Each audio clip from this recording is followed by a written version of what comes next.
En la comarca y en Santisteban particularmente, para mí una situación cercana a la crítica, una situación muy mala desde mi punto de vista, porque esta comarca ha sido una comarca que, aunque tiene sus recursos, no hemos sabido o no hemos sido capaces todavía de ponerlos en funcionamiento para que se creen actividades económicas y sinergias entre esas actividades económicas. La situación general ha afectado de forma especial a esta comarca, una comarca que se ha notado mucho las inversiones de la administración, de las diferentes administraciones, y que a partir del cerrojazo que se pegó hace aproximadamente 4 o 5 años como consecuencia de la crisis, pues ha afectado de forma muy importante a esta comarca. Eso unido a que nuestra dependencia del olivar sigue estando ahí y de la situación climatológica que ha provocado que las diferentes cosechas hayan sido bastante malas en los últimos años, pues nos encontramos en una situación, yo creo que más que complicada, más que complicada. Lo único que ha salvado a la gente en los últimos años es las inversiones de la Administración desde el punto de vista del empleo. La Junta de Andalucía, la Diputación Provincial han hecho planes especiales de empleo y algunos planes de emergencia social que iban directamente a dar alimento a la gente. Es decir, si esos son las situaciones de emergencia que se están dando en los últimos años, dice mucho de cuál es la situación a nivel poblacional de la gente, tanto a nivel económico. Por supuesto, eso influye en un nivel social, y etcétera, etcétera, ¿no? Hay poco movimiento económico, lo cual significa que va a haber poco empleo y como consecuencia del poco empleo, pues la situación es, pues yo digo que, termino diciendo lo que del principio, cercana a la crítica. No, no, es decir, nosotros no tenemos un olivar competitivo. Las últimas técnicas que tenemos que se están dando y que son mucho más productivas que las nuestras, además en terrenos con regadío y con unos terrenos mucho más fértiles que los nuestros, pues están haciendo que haya una competencia brutal con el olivar tradicional, especialmente de comarcas como la del Condado, incluso la de Segura, etcétera, ¿no?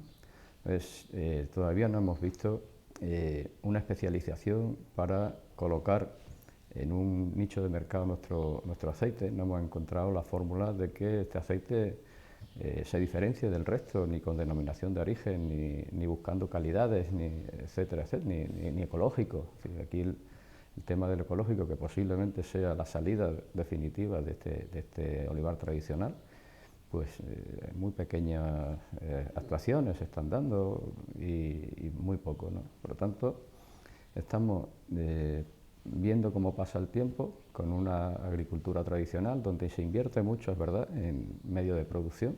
Aquí están las últimas técnicas en recolección de aceitunas o en trabajos previos de la recolección y la gente dedica dinero a ese tema, pero no sabemos vender, no sabemos encontrar la fórmula para vender nuestro aceite de una forma diferenciada, porque competir en producción es imposible con los nuevos olivares tradicionales, los nuevos olivares in seto, por ejemplo, o los de 2.500, 3.000 pies por hectárea, ¿no? que nosotros tenemos, como sabéis, entre 100 y 120 olivas por hectárea, ¿no?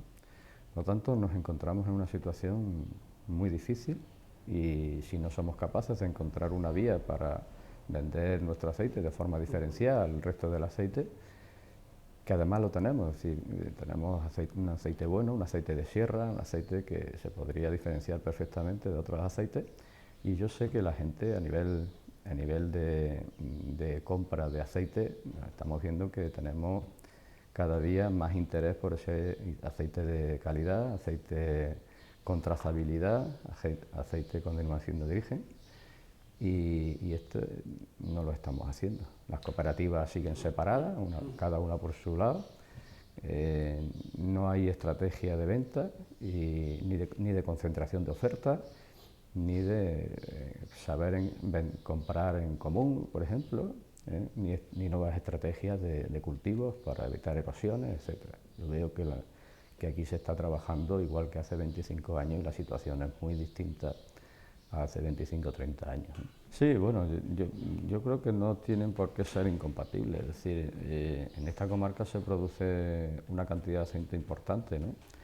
Y tendríamos que saber diferenciar qué aceite va a cada sitio. Es decir, nosotros tenemos una marca, la marca de calidad, donde tiene que cumplir una serie de requisitos este aceite para poder venderla y tenemos una estructura donde poder vender, que no se está utilizando realmente porque no hay una implicación del sector de forma definitiva, solamente hay algunos, digamos, abanderados que están tirando un poco del tema, pero al que no se suman el resto de gente, ¿no? Creo que hay que buscar la fórmula de poder vender, pero también de buscar estructuras grandes de venta para el resto del aceite, porque hay mucho aceite que no va a cumplir los requisitos de calidad que impone la marca de calidad, o si se hiciera una denominación de origen. Que el virgin extra que sale en la comarca es una proporción relativamente baja, ¿no? Efectivamente. Difícil supera el 20% de la cosecha buena, ¿no? Efectivamente, por la fórmula, por la forma de hacer el trabajo, estamos viendo ni siquiera en las cooperativas más importantes de la comarca se separa el aceite del vuelo del suelo. Eso es fundamental para tener aceite de calidad. Creo que podemos ser capaces de llevar adelante estructuras internas de venta con una cantidad de aceite determinado que cumpla unos estándares de calidad y podemos tener el resto del aceite en estructuras grandes de venta donde no es tan importante la calidad porque luego van, como sabéis, y está autorizado por la Unión Europea a mezclarlos con otros aceites en busca de otro tipo de mercado.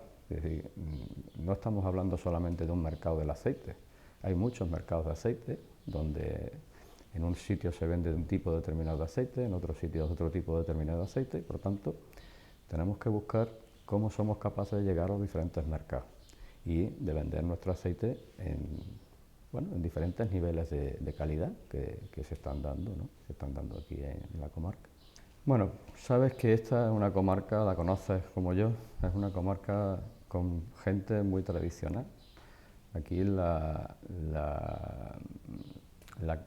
olivar está en manos de la gente con más de 60 años, en un porcentaje muy alto, que ha estado trabajando en el olivar de una forma determinada durante muchos años y que es muy difícil que cambien esa forma de trabajar.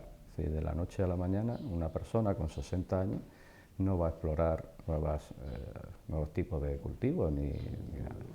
Es decir, la gente joven últimamente se está sumando, pero yo noto que la forma de sumarse no es hacerse cargo de la actividad, es ayudar a la familia, ayudar al padre, ayudar a la gente que son los propietarios y que siguen siendo los propietarios, incluso después de estar jubilados, son los propietarios de las estructuras de las diferentes explotaciones y por tanto, aunque tengan nuevas ideas, que en muchos casos tampoco las tienen, pero hay alguna gente joven que está viendo otras actividades, otras formas de hacer el cultivo, les cuesta mucho trabajo porque eso significa romper con la tradición familiar y con el propietario real del terreno y de la explotación. Por lo tanto, eso va a ser difícil cambiarlo, que habría que intentarlo de alguna forma, pero va a ser difícil cambiarlo. Y a pesar de que sabes que existen por parte de la Junta de Andalucía ayudas, subvenciones para que la gente entre en nuestras nuevas actividades, no se exploran desde aquí, quizás también porque haya un desconocimiento o también un rechazo, ¿no?, al tema de subvenciones. Hay mucha gente que no quiere que le controlen la actividad económica porque para cualquier tipo de subvención hay que presentar papeles, números, etcétera. Y hay mucha gente que no quiere ser controlado a la hora de conseguir esas subvenciones. Eso lo noto yo desde hace 4 o 5 años para acá, ¿no? Antes era mucho más fácil llegar a la gente con subvenciones y establecer nuevas fórmulas para incentivando más que imponiendo, ¿no? Ahora es más difícil, ahora lo veo que es más difícil que la gente se pueda incentivar. Bien, esto es importante para mí, ¿no? Es importante porque me dedico ahora, estoy profesionalmente dedicándome a temas de este tipo, ¿no? Lo primero y sobre todo lo más importante es el abandono que por parte de la Administración central se está haciendo al tema de biomasa, ¿no? El haberle quitado las primas hace, creo que fue 4 años, le ha asestado un golpe fatal al tema del mundo de la biomasa, que se estaba desarrollando de una forma importante y que estaba dando un resultado bastante bueno, creando bastante empleo al año. Y bueno, llega ese día fatídico desde mi punto de vista en el que alguien decide que hay que quitar las primas a la biomasa y a la energía renovable de todo tipo, lo cual ha sido para mí uno de los errores más grandes que ha tenido este país en los últimos años. Eso ha significado que muchas de las iniciativas que estaban en marcha hayan sucumbido, han quedado muy pocas. En la provincia de Jaén apenas 4 o 5 plantas de biomasa se han quedado cuando había una cantidad enorme de peticiones de producción de energía eléctrica, por ejemplo, de producción de biomasa para la calefacción. Se han quedado 5 o 6 con verdaderas dificultades y eso ha significado para la provincia de Jaén y para la comarca del Condado, que aquí también había alguna iniciativa ya montada, más vinculada al monte que al olivar, aunque también se estaba pensando en el olivar. Se podían combinar ambas, ¿no? Perfectamente, sí. Además, abastecerse las dos. Además, sí, los últimos estudios aconsejan que se produzca una combinación de los dos tipos de biomasa, ¿no? Del olivar y del monte, porque el monte es menos espeso, tiene menos densidad, y el olivar tiene bastante más, con lo cual combinándolos se extraería una biomasa de perfecta calidad, una de las calidades más importantes a la hora de competir con otros países como Portugal, donde se está dando un impulso importante a la biomasa. Pero no estamos hablando de transformación para electricidad, estamos hablando para utilizarlo como papeles y este tipo de cosas. No, también para biomasa, ¿también? Para calefacción e incluso para electricidad, sí. Porque el taco de pellets que se puede formar mezclando los dos tipos de biomasa da una energía calorífica bastante mayor que es por separado. Eso estaba ya comprobado y había algunas iniciativas que estaban buscando eso, ¿no? Eso por un lado, ¿no? Y por otro lado, existe un grave problema desde mi punto de vista, y es que para que se vea cuando una pequeña planta de biomasa puede ser viable, es necesario garantizar el suministro. Sí. Lo primero que hay que buscar para que una planta se implante en un territorio es que tenga el suministro suficiente. Te pongo un ejemplo: en La Loma, a través de UPA y compañía, otras cooperativas de aceite, etcétera, se propusieron hacer una planta de biomasa del olivar, también iban a coger algo de monte, y han sido incapaces de encontrar y garantizarse el suministro durante el mínimo 20 años. Fundamental para que esa planta funcionara, ¿no? ¿Por qué? Porque los propios agricultores son reacios a dejar los subproductos del olivar en manos de alguien. Quieren controlarlos directamente y ponerlos en el mercado el día que puedan hacerlo, ¿no?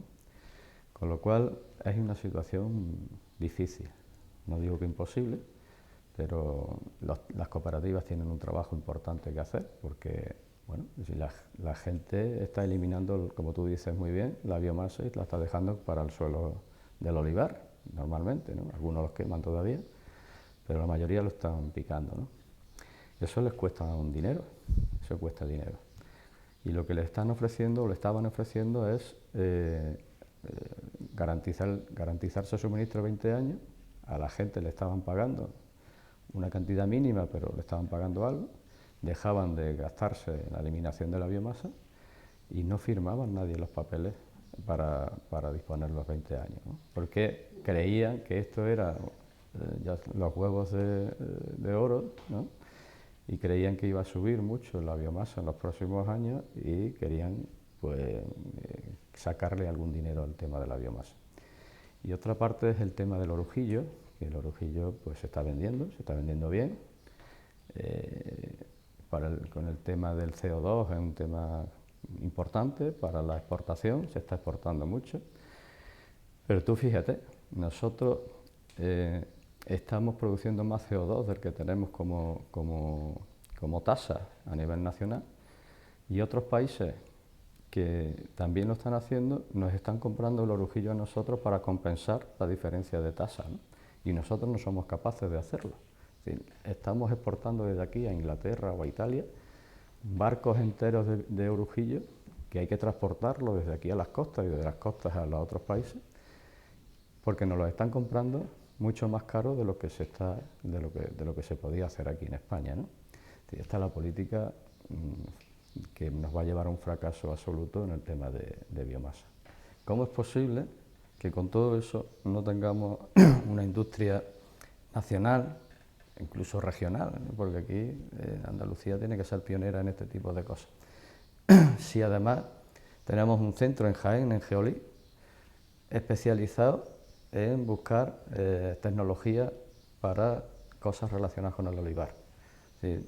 Yo sé que yo estuve visitándolo no hace mucho y estaban viendo esto, cómo aumentar el máximo posible la potencia calorífica de una estufa en función del chorro de aire que le estaba entrando para quemar la biomasa, ¿no? Es decir, de la Junta de Andalucía, el ZER es un organismo de la Junta de Andalucía y que está en Jaén, aquí en Geolí, y que son punteros en tecnología de estufas de biomasa, y les están vendiendo esa tecnología a otros países que están construyendo esas mismas estufas. No obstante, bueno, pues ya estamos viendo en el mercado algunas estufas españolas, ¿no? Como siempre catalanas, normalmente, pero hay también algunas iniciativas andaluzas. Yo creo que eso irá generando iniciativas a nivel andaluz, y creo que eso tiene salida.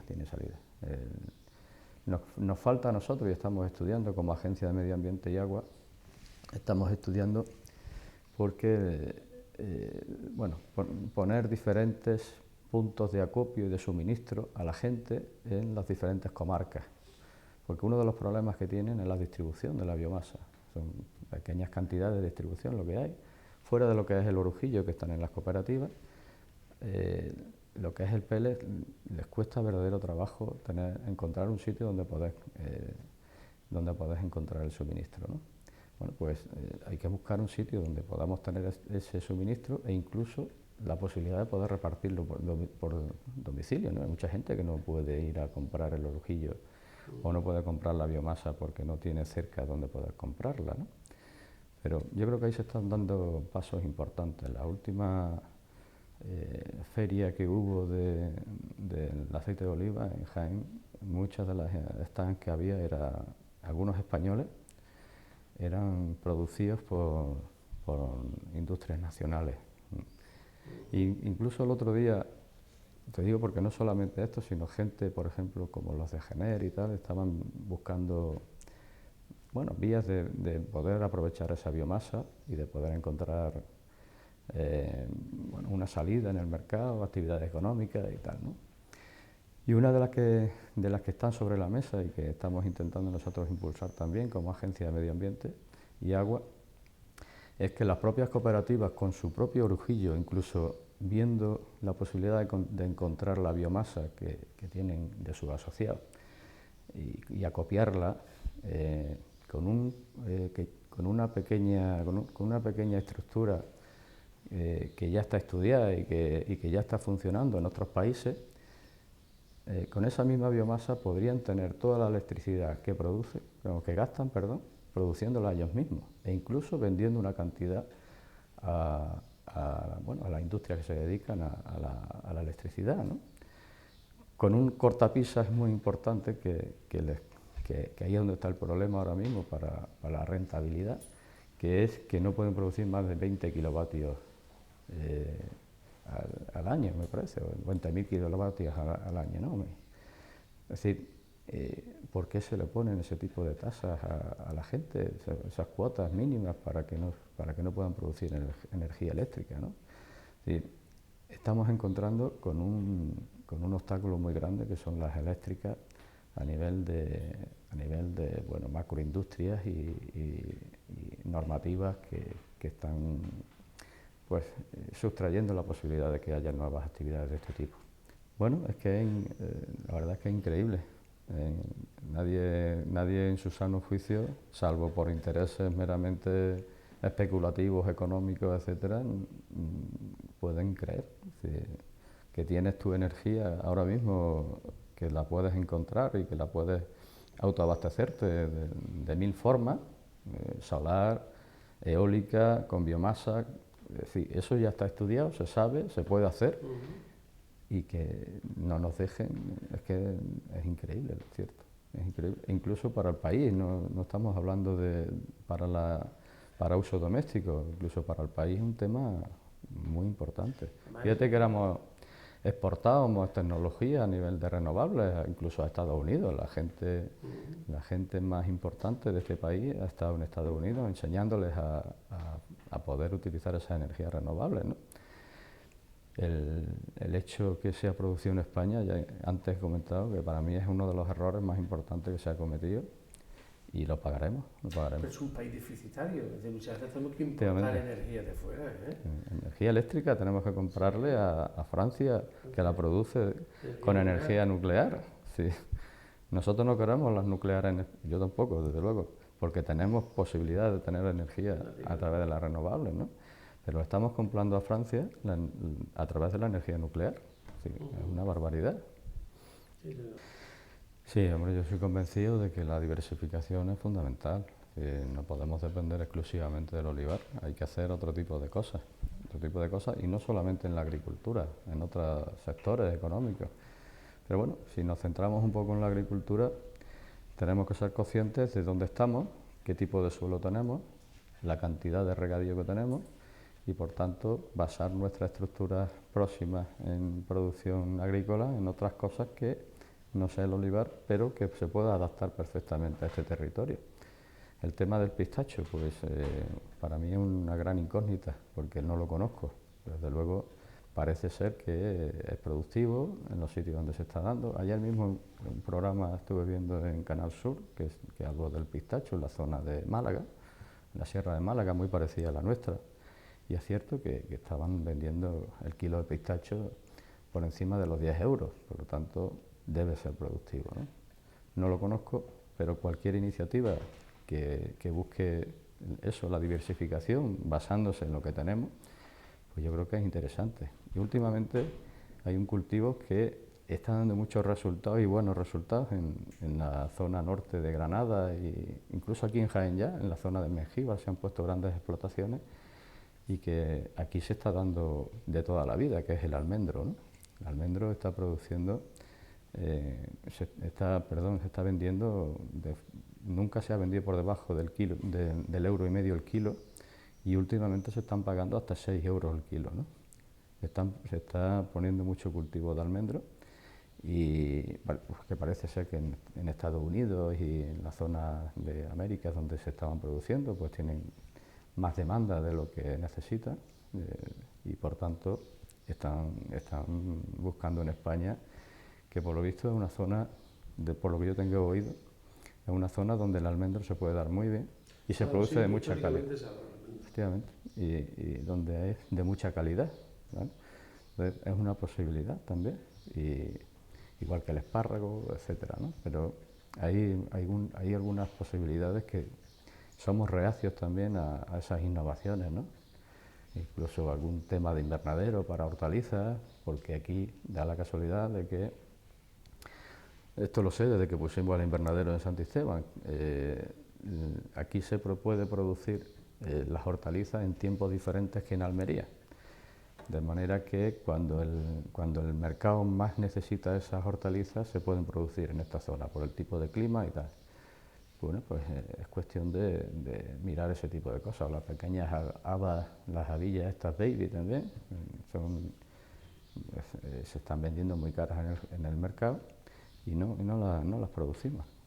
Y hay sitios donde poder producirlas. Hay verdaderas cantidades de huertos abandonados con agua donde, bueno, pues se infrautilizan poniendo 4 matas de tomates y 4 matas de pimientos o pepinos, que son los que hacemos para más como ocio que como actividad económica, ¿no? Por lo tanto, ¿cómo se explica eso?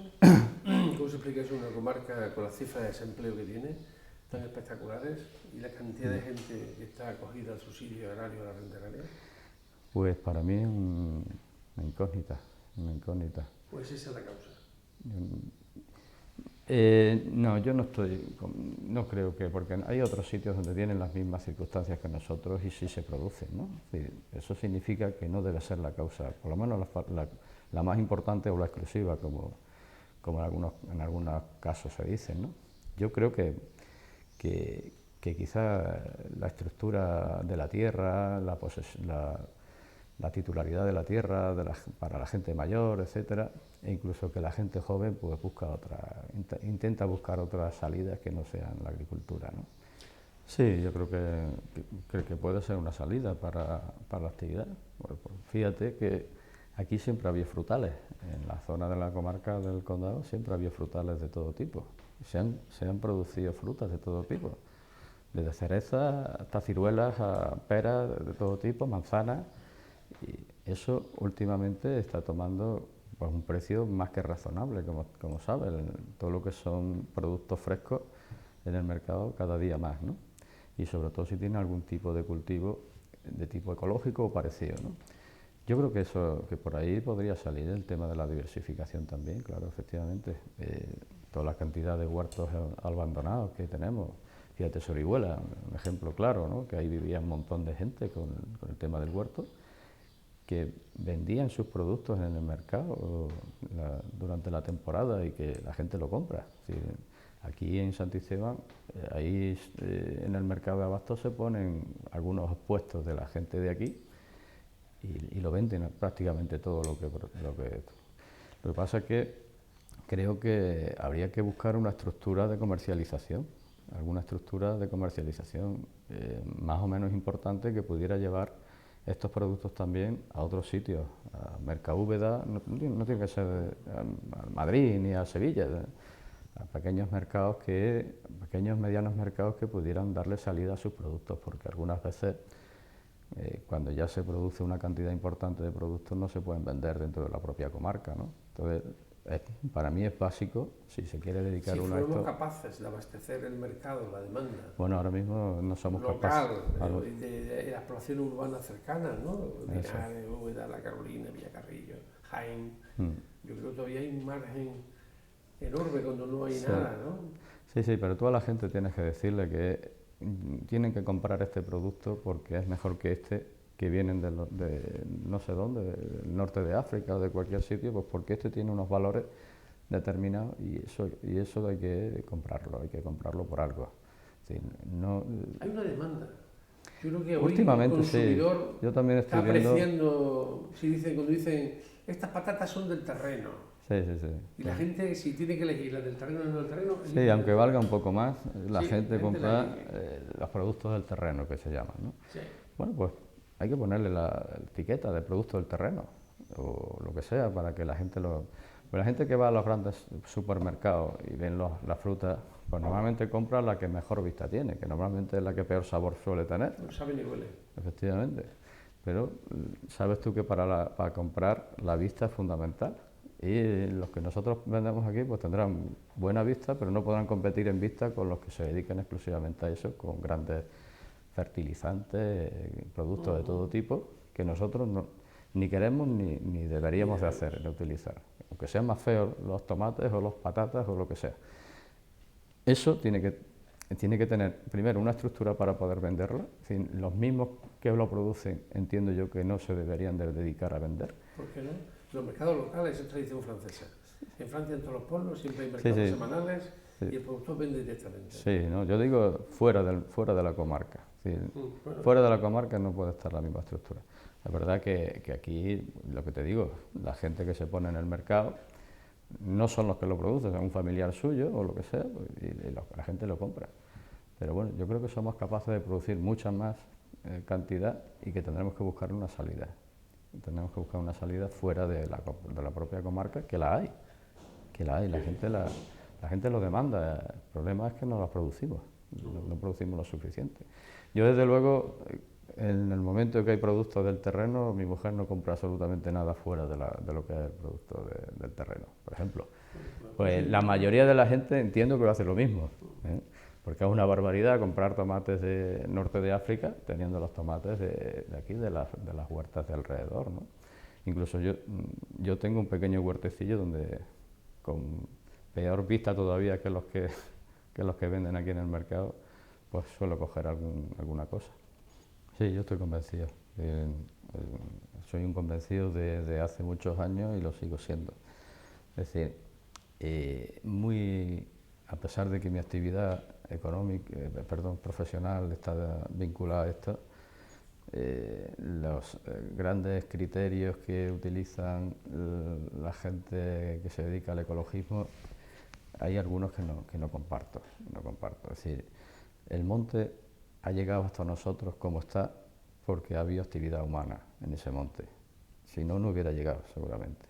Y esa actividad humana ha protegido al monte durante muchos años. Bien regular es lo que tenemos que seguir haciéndolo. Sí, nosotros para qué queremos tener grandes guetos de monte, si me permite, entre comillas, ¿no? O reservas de monte donde ir solamente algún fin de semana para ver si ves algún ciervo o algún gamo, lo que sea. Si puedes entrar. Bueno, algún fin de semana por carreteras principales podrías pasar, ¿no? Entrar, ¿no? Y bueno, luego llega un gran incendio, eso lo machaca al 100%, que es lo más fácil. Es decir, cuando el monte no tiene actividad humana, no hay gente viviendo dentro y tal, lo más fácil es que salga ardiendo con cualquier circunstancia. El más grande, el más importante último que se produjo fue por un rayo en la zona de la Pilla. Es decir, no tiene por qué ser por la actividad humana, al contrario, muchas veces la actividad humana lo que hace es apagarlo. Por lo tanto, el vivir, como siempre hemos dicho, tú sabes que esta ha sido una de las frases que yo he utilizado desde que fui alcalde, vivir de cara al monte, ¿no? Es decir, el monte está proporcionando aire limpio a la sociedad, a grandes sociedades industriales que están obteniendo un rendimiento muy importante de esas actividades industriales. Y nosotros tenemos más de la mitad, por ejemplo, Santisteban, ¿no? Más de la mitad del territorio es monte y no percibimos absolutamente nada de ello, o muy poco, muy poco. Cuando, por ejemplo, por tener el suelo ocupado por un pantano o por un embalse, el gobierno central le entrega al ayuntamiento de turno, le entrega una cantidad de dinero por el IBI de ese pantano, ¿no? ¿Y por qué el monte no puede ser igual?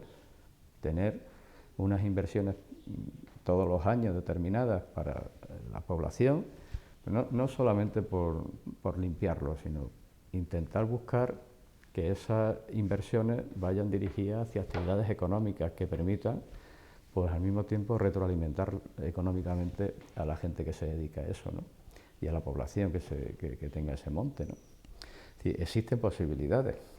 Vuelvo a insistir, ya se estaba viendo iniciativas de biomasa en los montes de la comarca del Condado con empresas privadas que estaban pidiendo la posibilidad de poder trabajar en los montes, y desde hace 3 o 4 años, de la nefasta decisión aquella de no apoyar más la energía renovable y la biomasa, pues han desaparecido.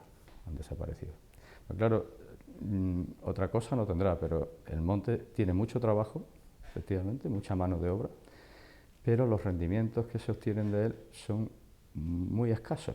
Es decir, cualquier desviación de las previsiones y tal te hace perder dinero como actividad económica privada en el monte. La biomasa, la madera, el corcho, la miel, las setas, cualquier actividad de la que tú te dediques al monte como privado, salvo el turismo rural, que ahí hay un nicho también que tampoco hemos seguido, a pesar de que había iniciativas que se han puesto en marcha, tampoco se han desarrollado de forma importante, quizá porque estamos compitiendo con zonas de excelencia a nivel nacional y quizá habría que buscar la forma de poder engancharnos a esos productos turísticos que vienen de otras zonas. Pero ya te digo, las actividades económicas, puramente económicas, privadas, pues con muy pocas desviaciones pierdes dinero. Por lo tanto, salvo en zonas muy específicas donde los vehículos entran perfectamente, el transporte es fácil, etcétera, etcétera, se puede hacer algún tipo de actividad de este tipo, si no está subvencionado. La Agencia de Medio Ambiente es la que gestionaría ese plan de gestión integral, ¿no? Por lo tanto, para mí es un tema que me interesa especialmente, ¿no? No sé si recuerdas que tuvimos alguna reunión, yo me entrevisté con todos los presidentes y gerentes de las asociaciones de desarrollo. En esta sala tuvimos una reunión. Efectivamente. Hace ya 4 o 5 años. Efectivamente, estuvimos aquí, estuvimos en todas las asociaciones de desarrollo, pues yo entendía que, por mi pasado también por las asociaciones de desarrollo y las estrategias que se estaban llevando a cabo desde esas asociaciones de desarrollo, pues era interesante, era interesante. Pero claro, aquí, bueno, yo pasé por todas, hablé con todos los alcaldes y bueno, no hemos conseguido cuajar todavía ningún plan integral. Sé que hay uno en Córdoba, alguno que otro en Sevilla y alguno en Granada, pero aquí en Jaén no se ha producido. ¿Porque creo que demanda por parte de los ayuntamientos? Sí, creo que el papel de los alcaldes es fundamental. Es decir, ten en cuenta que los planes integrales, y aquí me voy a mojar un poquito más de la cuenta, pero bueno, lo voy a hacer, creo que es interesante. Los planes integrales vienen a cambiar una gestión determinada del monte que ha llevado muchísimos años por parte de la Administración, donde las estructuras inferiores de la Administración, intermedias, decidían en base a criterios puramente técnicos, se supone. Yo creo que sectoriales, ¿no? Muy sectorizados. Efectivamente. ¿no? La madera, la caza, tal, efectivamente. Una forma de gestionar ese monte. Y esto lo que viene es a trastocar completamente esa gestión tradicional por parte de esa estructura que ya te estoy comentando que están en los territorios, ¿no? En los territorios por parte de las direcciones de los parques naturales, por parte de los jefes de servicio de departamentos de las diferentes estructuras de la administración, etcétera, ¿no? Y tienes una oposición. Hay una oposición que solamente se puede romper si hay un empuje desde el propio territorio, ¿vale? Cuando yo me dirigía a los alcaldes, a las asociaciones de desarrollo, lo hacía intentando promover eso, intentando promover que haya una movilización por parte del propio territorio para que algunos montes, esto no es que todo el territorio se gestione de forma integral, ese podría ser el objetivo final, ¿no? Pero podríamos iniciarlo en algunos montes determinados, donde se pueda gestionar todo de forma conjunta. Ojo, no de arriba abajo, yo no estoy planteando que la Agencia de Medio Ambiente gestione ese monte exclusivamente, es decir, hay que formar una comisión, algún tipo de comisión en el territorio, donde se trasladen los proyectos, que tienen que ser el propio territorio quien proponga ese tipo de proyectos, donde se apruebe ese tipo de cosas y con esa propuesta ir a la administración, a los responsables, de los jefes de servicio, departamentos, y decir, mira, el territorio piensa que este monte se puede gestionar de esta forma y nosotros estamos convencidos de que se puede hacer. Y nosotros, como agencia, seremos el instrumento para gestionar lo que ya está decidido que se va a gestionar. Y lo haremos siempre, y sigo insistiendo en eso, de mano del territorio. Es decir, se va a hacer evaluaciones periódicas de cómo se va gestionando, se va a poner sobre la mesa el dinero que se va obteniendo y los gastos que se van produciendo. Es decir, todo eso hay que hacerlo. Y lo que no sé es por qué no ha surgido esa iniciativa, quizás culpa nuestra, quizás sea culpa nuestra, no le hayamos dado la suficiente difusión, pero creo que cuando se pone sobre la mesa algo, lo fundamental por parte de los que están en el territorio tiene que ser explorar las posibilidades que se pueda tener. Y yo creo que coincidió, y fue el problema nuestro, que coincidió con aquel boom de la biomasa, donde las iniciativas privadas se dirigían directamente a los ayuntamientos proponiéndoles la gestión de sus montes desde el punto de vista de madera de biomasa. Aquí en Santisteban, por ejemplo, yo sé que hubo un par de iniciativas de gente privada para gestionar, por ejemplo, la carnicera, que llevó incluso al ayuntamiento a proponer desconsorciar de la Junta de Andalucía el monte de la Carnicera. Es decir, para mí una barbaridad, ¿no? Porque dejas en manos privadas un monte que es público y donde prima el interés económico sobre cualquier otro. Nosotros, la Agencia de Medio Ambiente, por ejemplo, o la Junta de Andalucía, no puede mirar la gestión integral desde el punto de vista puramente económico. La economía es importante, pero la sostenibilidad del monte también es muy importante. Es decir, tiene que ser lo que llamamos todo el mundo y que se nos llena la boca a todos de la economía sostenible, ¿no? El desarrollo sostenible y tal. Hay que hacerlo así. Es decir, la agencia no va a buscar dinero para repartírselo entre los responsables de la agencia. Es gestionar, dar empleo, abrir nuevas actividades económicas y si hubiera algún dinero reinvertirlo en el propio monte. Es decir, yo creo que es una fórmula ideal para poner en marcha actividades en estos sitios, en estos montes, especialmente en comarcas como la nuestra, como la comarca del Condado, donde no hay ningún parque natural, donde no hay actividades vinculadas al monte de forma importante y precisamente lo que tú decías, la joya, ¿no? Que es la mayoría del monte es público, o bien de la Junta o bien de los ayuntamientos, por lo tanto, ¿qué nos impide poner en marcha, por lo menos como proyectos pilotos, con montes específicos, y vemos cómo funciona? Si no funciona bien, pues nos buscamos otra fórmula, pero a mí me interesa mucho esto y ya te digo, esto tiene que ser de manos de los alcaldes, de manos de la gente del propio territorio y donde las asociaciones de desarrollo creo que tienen que jugar un papel fundamental.